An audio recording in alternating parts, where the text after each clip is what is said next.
क्या आपको पता है कि पंजाब में एक ऐसी घटना घटित हुई थी जिसने पुलिस के रातों की नींद उड़ा दी। वहां के प्रशासन ने केस के पीछे दिन रात एक कर दिया। एक ऐसा घर जिसका रसूख पूरे शहर में था। यहीं इसी घर में एक के बाद एक दो भयानक वारदातें होती हैं।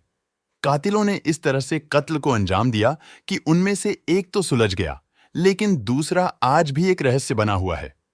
इस कहानी की शुरुआत होती है पंजाब राज्य के लुधियाना शहर से पॉश इलाके में एक घर था जहां पर जैन फैमिली रहा करती थी। और ये फैमिली लुधियाना के सबसे बड़े और अमीर घरानों में आती थी। इलाके में काफी अच्छा रसूख था।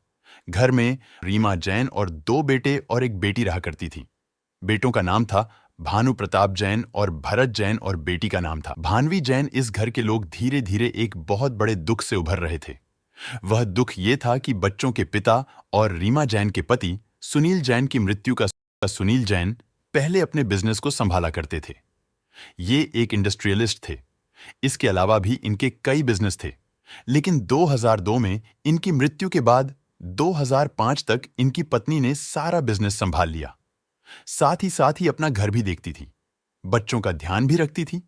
बड़े बेटे भानु प्रताप तो लगभग 20 साल के हो चुके थे और ये बैचलर्स ऑफ कॉमर्स की पढ़ाई कर रहे थे। ये 2005 का साल चल रहा था। पिता की मृत्यु को लगभग 3 साल हो चुके थे। धीरे धीरे जैन फैमिली का जीवन भी पटरी पर आने लगा। यह लोग दुख से उभरने लगे। रीमा जैन भी अपने पति के नक्शे कदम पर चल रही थी, अच्छे से बिजनेस को संभाल रही थी। साथ ही साथ यह सोशल वर्कर भी थी तो लोगों की मदद भी करती थी। रीमा जैन की उम्र केवल 40 साल थी। इन्हें फिटनेस का भी बहुत शौक था। यह इसके लिए एक्सरसाइज करने, स्विमिंग करने के लिए सतलज क्लब में जाती थी। इस क्लब में रीमा रोज सुबह स्विमिंग करने के लिए क्लब में जाती थी और 9 बजे तक वापस लौट आती थी। फिर यह अपना ऑफिस और घर वगैरह संभालती थी। इनका यही रोज का रूटीन था। ऐसे ही 30 जुलाई 2005 का दिन आता है। सुबह सुबह का समय था, सूरज निकल रहा था। रोज की तरह रीमा जैन भी अपने रूटीन को फॉलो करते हुए सुबह में सतलज क्लब के लिए निकलती है। यह अपनी कार होंडा अकॉर्ड से निकली। चूंकि कुछ साल पहले ही पति की मृत्यु हो गई थी, तो उसके बाद से बच्चों का ध्यान रीमा को ही रखना पड़ता था। तो यह कहीं भी आती जाती थीं तो अपने बच्चों को बताकर जाती थीं, ताकि वह परेशान ना होने लगे। आज के दिन भी इन्होंने अपने बड़े बेटे को बताया कि मैं सतलज क्लब जा रही हूं, 9 बजे तक वापस लौट आऊंगी। अब धीरे धीरे 9 बजता है, फिर 9:30 बजता है, पर रीमा घर नहीं लौटती है। भानु प्रताप को अपने मां की चिंता हुई। इन्होंने कॉल किया, पर मां का फोन बंद था। इसके बाद बेटे ने घर से किसी को लेकर सतलज क्लब जाते हैं। अपनी मां के बारे में पता करने के लिए बेटे ने ध्यान दिया कि क्लब के पार्किंग एरिया में मां की कार खड़ी नहीं है। क्लब के स्टाफ ने भी बताया कि रीमा जी तो 9 बजे ही यहां से जा चुकी थी। यह सुनकर बेटे की टेंशन और भी बढ़ती है। आखिर मां क्लब के बाद कहां जा सकती हैं? लगा कि उन्हें ऑफिस का कुछ काम याद आ गया होगा, वहीं चली गई होंगी। इसके बाद बेटे ने ऑफिस में फोन लगाया। वहां पर भी मां नहीं आई थी। अब क्लब से तो वो निकल चुकी, ना तो घर आई और ना ही ऑफिस गई, फिर कहां जा सकती है? अब मां के इस तरह गायब होने से बेटे की जहन में अपने पिता की कुछ पुरानी चीजें घूमने लगती हैं, जिसे ये याद नहीं करना चाहते थे। आज से करीब 3 साल पहले पिता सुनील जैन के साथ भी ऐसा ही कुछ घटित हुआ था। वो अपने टाइम से घर नहीं लौटे। फिर मां ने ऑफिस में पता किया। जब ये पता कर रही थी तो उस वक्त सुनील अपने ऑफिस से निकल चुके थे। इसके बाद अपने पति की तलाश में रीमा घर से निकलती है। रास्ते में ही सुनसान जगह पर सुनील की गाड़ी मिली।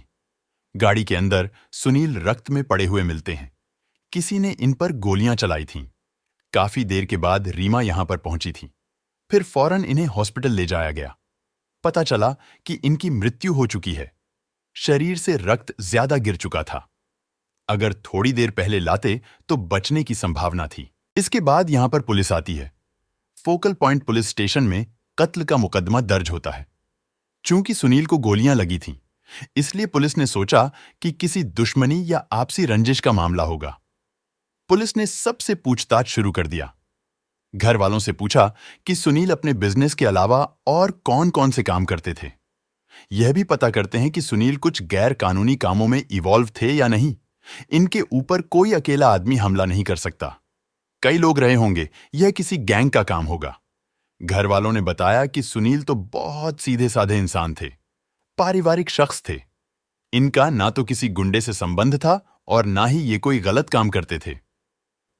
पुलिस इसके बारे में छानबीन करती है।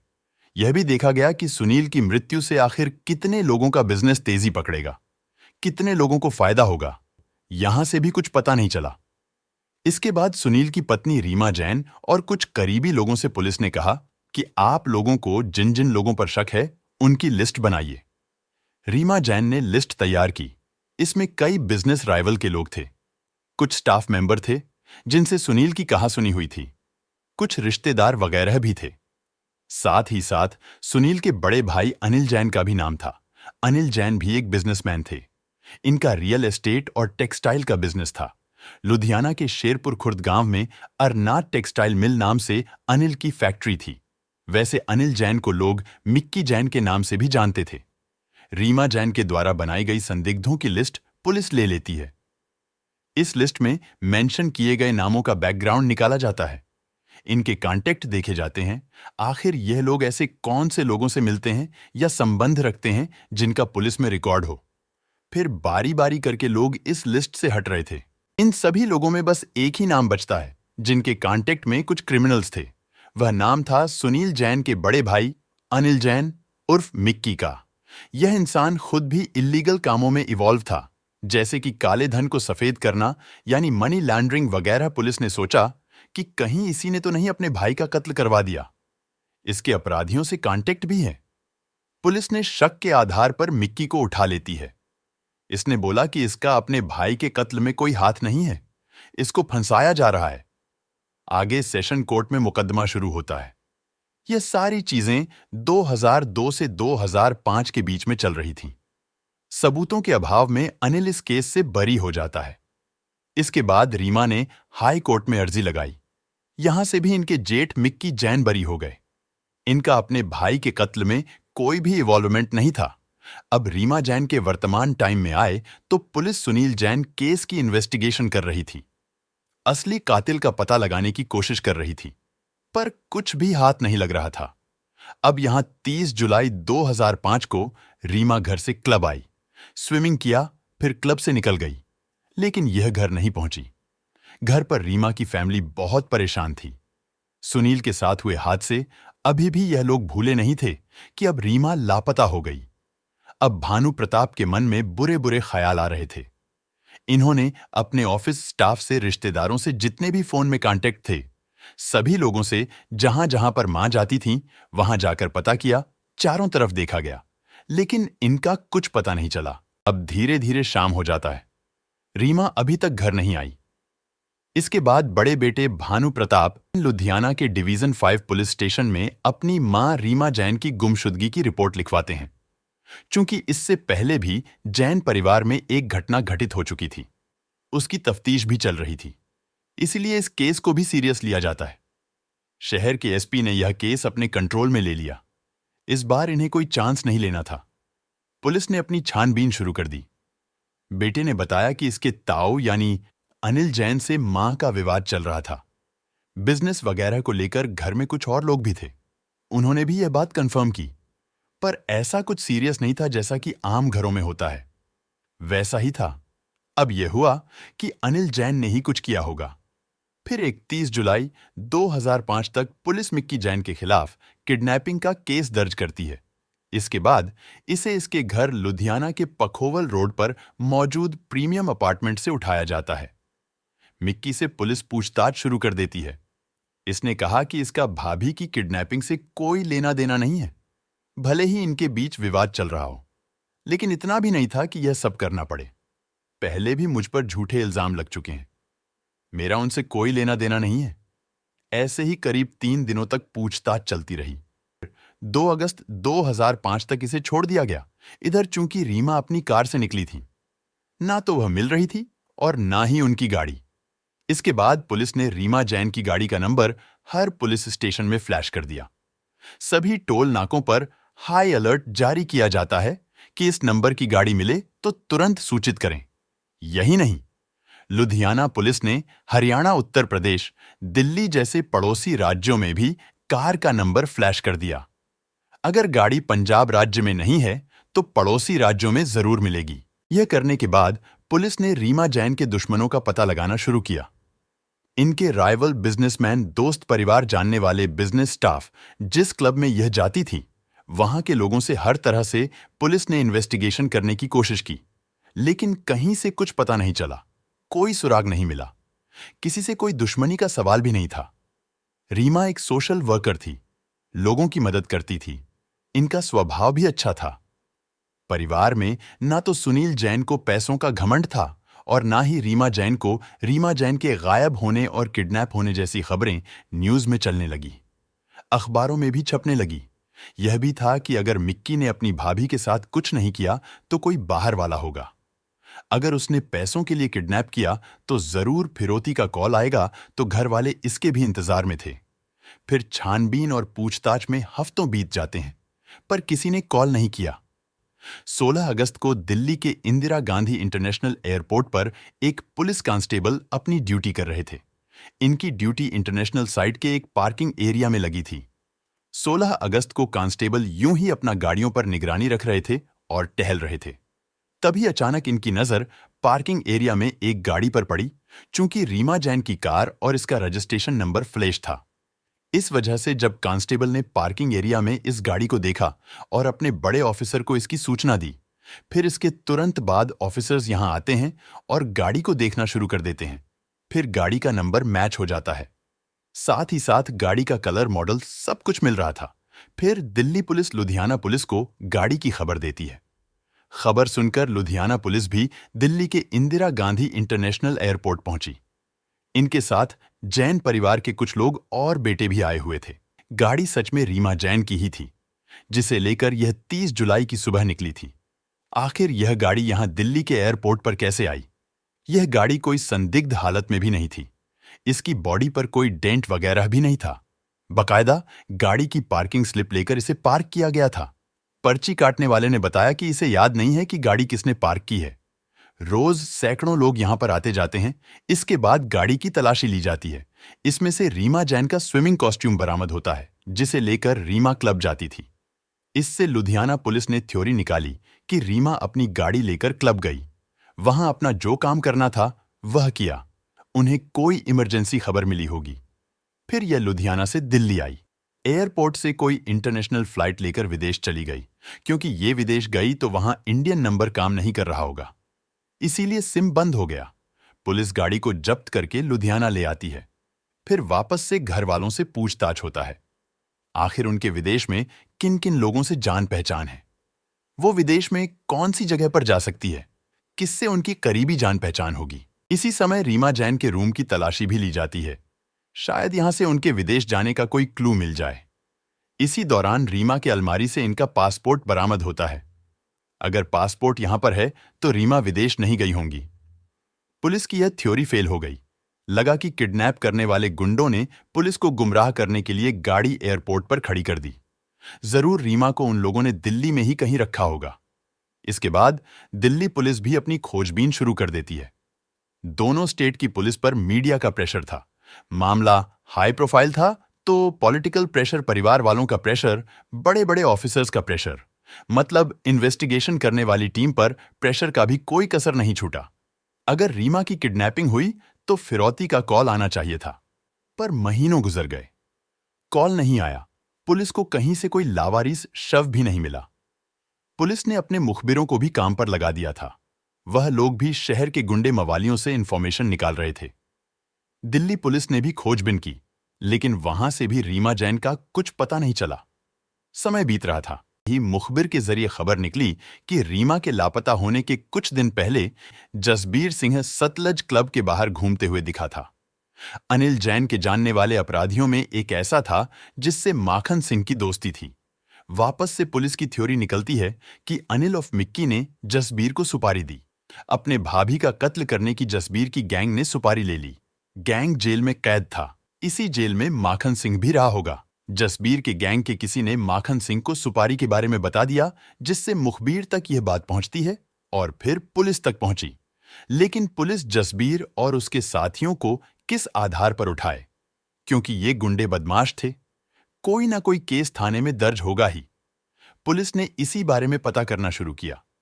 अनिल जैन 3 लोगों को जानता था। जसबीर सिंह, कुलदीप सिंह और तरसेम सिंह। पुलिस ने इन तीनों के खिलाफ केसेस ढूंढने शुरू किए। कुछ वसूली और गुंडागर्दी के केसेस सामने आते हैं। फिर पुलिस जसबीर, कुलदीप और तरसेम को उठा लेती है। जिस केस के लिए इन्हें उठाया गया उससे हटकर रीमा जैन केस के बारे में इनसे पूछते हैं। पुलिस ने अपने तरीके से इनसे बात की। यह गुंडे टूट जाते हैं। इन्होंने स्वीकार किया कि रीमा जैन का कत्ल इन्होंने किया है और अनिल जैन के कहने पर किया। 25 लाख में डील हुई थी, जिसमें से 10 लाख एडवांस में दिए गए थे। 16 फरवरी 2006 तक अनिल जैन उर्फ मिक्की को भी पुलिस उठा लेती है।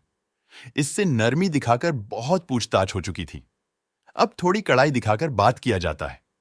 इसने भी स्वीकार कर लिया कि रीमा का कत्ल इसके ही कहने पर हुआ। अब इसने पूरी कहानी सुनाई और साथ में शव कहां पर ठिकाने लगाया वो भी बताया। अनिल जैन घर का आदमी था तो ये जानता था कि रीमा कब अकेली मिलेंगी। सतलज क्लब में रीमा जैन जब स्विमिंग करने के लिए जाती हैं तो यह अकेले जाती हैं। इनके साथ कोई भी नहीं होता है, यहां तक कि ड्राइवर भी नहीं। 30 जुलाई 2005 की सुबह जसबीर, कुलदीप और तरसेम सिंह तीनों सतलज क्लब के बाहर रीमा का इंतजार करते हैं। रीमा जब स्विमिंग करने के बाद क्लब से बाहर आई और अपने सामान को गाड़ी में रखकर बैठने ही वाली थी, तभी यह 3 बदमाश रीमा को अपनी कार में बैठाकर ले जाते हैं। इनमें से एक था कुलदीप सिंह। यह रीमा की गाड़ी को चला रहा था। कहीं कहीं पर लिखा है कि रीमा को उन्हीं की कार में किडनैप किया गया। खैर, यहां पर 2 गाड़ियां थीं, एक रीमा की और दूसरी अनिल की, जिसे यह 3 बदमाश यूज कर रहे थे। यह भी था कि शहर में सभी लोग रीमा को जानते हैं। इन्हें कहीं पर भी लेकर जाएंगे तो लोग पहचान लेंगे। इसका भी सॉल्यूशन निकला कि अनिल जैन अपनी फैक्ट्री में इस काम को अंजाम देंगे। वह तीनों बदमाश रीमा को लेकर टेक्सटाइल फैक्ट्री में आए जो शेरपुर खुर्द गांव में था। अनिल यहां पर सबका इंतजार कर रहा था।